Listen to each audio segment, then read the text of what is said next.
Hi, I'm JACKISNOTABIRD, and recently I posted a video called Things I Could Do as a Girl That I Can't Do as a Guy. Or maybe that's what it was titled. Honestly, I actually haven't posted it yet, filming them at the same time. But it was titled something like that. And in it, I reflected on things that society found more acceptable when I lived in the world as a girl or woman versus now that society sees me as the man that I am. And you can watch that video here, link also in the description box if you want to watch this video first, or you could go come back to it, whatever. And like I said in that video, I am just speaking from my own perspective and experiences. This is not the experience of all trans people, or even all trans men or trans masculine people.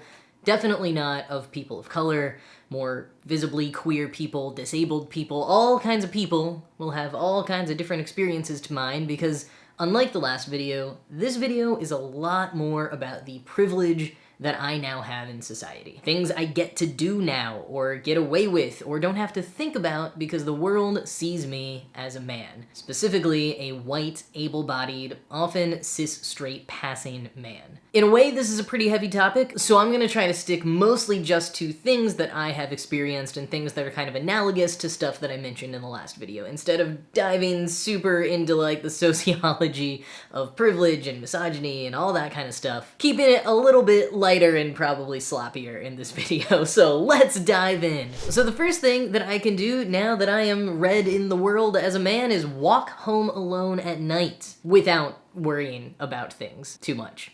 So I kind of do this without thinking about it nowadays, but I used to be very cautious about how late I was staying out and have all sorts of defensive measures and be prepared, and now I mostly don't think about it.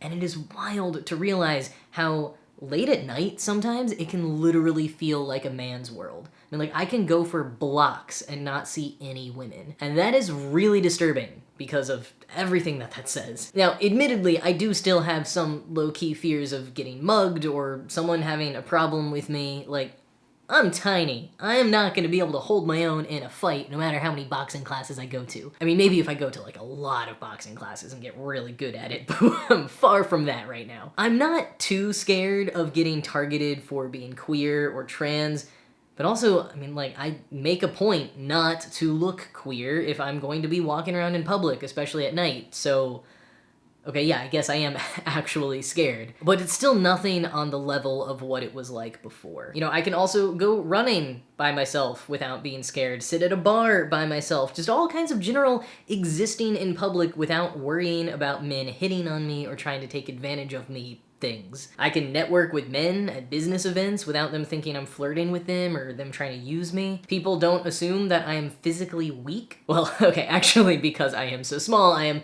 not often the first picked to carry a heavy box or something. People don't frequently call me up to help them move or anything, but I'm also not told that I can't because of my gender. And in some cases, when I am the only guy there, it is the default that I'm gonna carry the heavy thing, which I kinda like doing. I feel like I have to be able to prove myself because I am so small. My clothes, the masculine clothes that I choose to wear from the men's section, are predominantly built to last and have pockets that I can actually fit things into, like lots of things. Even my formal wear has even more pockets than normal day wear. You got the coat pockets or the vest pockets and all kinds of pockets in the pants. So many pockets. You know how many pockets you have when you're wearing like a fancy dress? None. Sometimes they have pockets and that's exciting. And then the purses you're expected to carry with you are like this big. Remember at prom, I was like trying to squeeze a tube of chapstick in my ID in, and that was it. And speaking of formal events, I'm not expected to like pay more or spend more time on my hair or makeup or clothes. You know, I can own one good suit and mix up the shirt and tie combo and then just make sure I shower, brush my teeth, and run a comb through my hair. Be pretty good to go. And again, this is leaning a little bit into stereotypes, but it's also the expectations that are thrust upon us based on the gender that we're perceived as, or in this case, maybe a little bit the gender that we are telling people we are. You know, like formal spaces can really suck if you are gender conforming or not out yet, or early in transition, or your family doesn't accept you or whatever. We got a lot of work to do on making some like formal traditional institutions in our society more gender neutral or gender inclusive. Anyways, this one is more of a being on testosterone thing than like how society treats me as a man, but I used to cry a lot more. Like if I got angry or overwhelmed, I would start crying, and that sucked so much because nothing is worse than like trying to get someone to take you seriously in the midst of a conflict, and then you start crying and they think you're too emotional. or whatever else kind of misogynist BS. I mean, I guess this is a little bit of a societal thing, because maybe if I did start crying in that kind of situation, someone would be like, oh, a man is crying, it must be very bad. I was maybe underestimating this situation, but clearly he cares very much. You know? And I do still cry, quite a bit, actually, except when I say cry, like, I mostly mean kind of well up quite a bit. The tears don't usually make it down my cheeks or anything. And it's usually at happy things, you know, watching someone achieve something that they worked really hard on for a really long time, that's what always gets me. Like when they signed the Emancipation Proclamation in that Daniel Day-Lewis version of Lincoln, or when the ADA passed in Crip Camp, or any time a little kid gets the golden buzzer on Britain's Got Talent. Oh, I'm a wreck.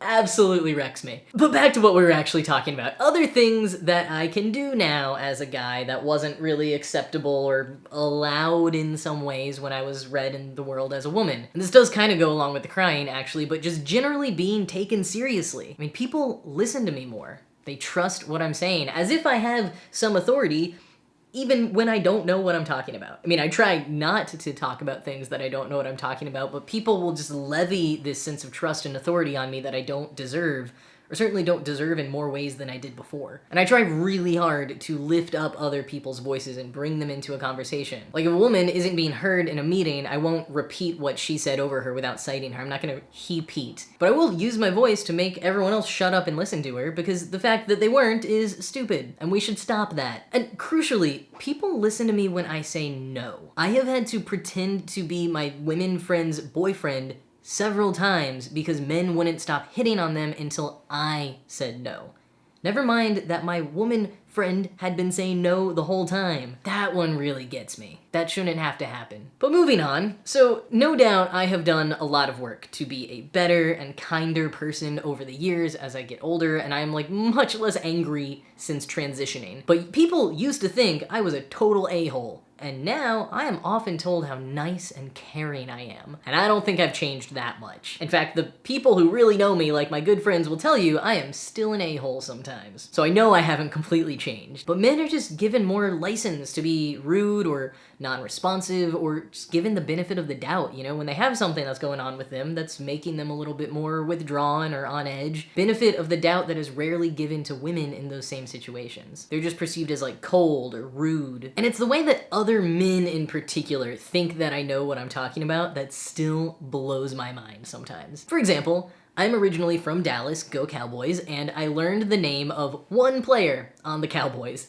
And that lasted me for like 4 seasons of football discussions with men. Yeah, I just wish they'd let Dak Prescott on the field more. And then they go off on all of their football opinions and I just nod along. Now, as a woman, they might not have even brought up football around me, but if they did, they would be like grilling me on stuff or trying to explain it to me instead of engaging me in a conversation of equals. Or like with cars and history and politics and tech stuff. Like, I know a little bit about all those things, but sometimes I am barely carrying myself through a conversation and the other guy is acting like I'm the expert, like asking me for advice about something. Whereas before, I would speak on a topic I was actually an expert about and be told that I didn't know anything. And one time, an older man actually made me define the term nonprofit to him because he said most people don't know what it means when we were at an event where I had just been speaking on stage as the spokesperson for a nonprofit organization.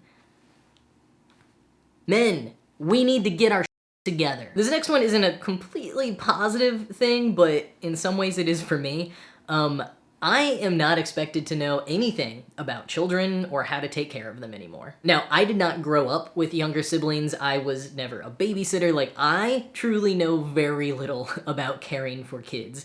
And yet, when I was read as a woman, people would try to off their kids on me and make me watch them, especially when I was younger. Like, people just assume teenage girls love babysitting and will stop whatever they're doing to do it. The number of conferences I was at for work in which people tried to get me to watch their kids is astounding. I think that was a little bit of an ageism thing too, because I was like a lot younger than all of them, but they would not have been asking me to do that if I was a 22-year-old guy. And yes, now I'm treated like some kind of dolt who doesn't even know how to hold a baby, but at least no one is trying to convince me to leave a networking dinner to watch their kids for them. And let's just keep going on all the things that women are assumed or pressured to do in the workplace, like taking notes, planning the internal parties and events, decorating, getting the food and the coffee, cleaning up. Men, if you notice the women in your office doing more of those things when they aren't part of her job description, step up and volunteer to do them yourself. And make sure that you're not assuming that the women want to be doing those tasks. And like, make sure you notice they're even being done. A lot of women might not want to be doing those, but even if they weren't asked to do them, they're probably doing them because the job needs to get done and no one else was stepping up. Women get the job done. And that's why they so often end up doing so much more work, so much more unappreciated work than men. Clearly, I'm a little bit fired up. Even though I have male privilege now, I'm real salty about it because I feel like, yes, I believed that male privilege existed before I transitioned, but to actually experience it yourself is just a whole other ballgame. And I think of all the perks that I get as a man, the number one thing that I can do as a guy is I can use my privilege to change some of this, to continue being aware of it and aware of any harm that I could be doing, and to listen to the experiences of women and other marginalized genders and lift up their voices and continue working towards a better, more equitable world. Now, I'm sure there are so many things that I left out, and I would love to hear the experiences any of you have had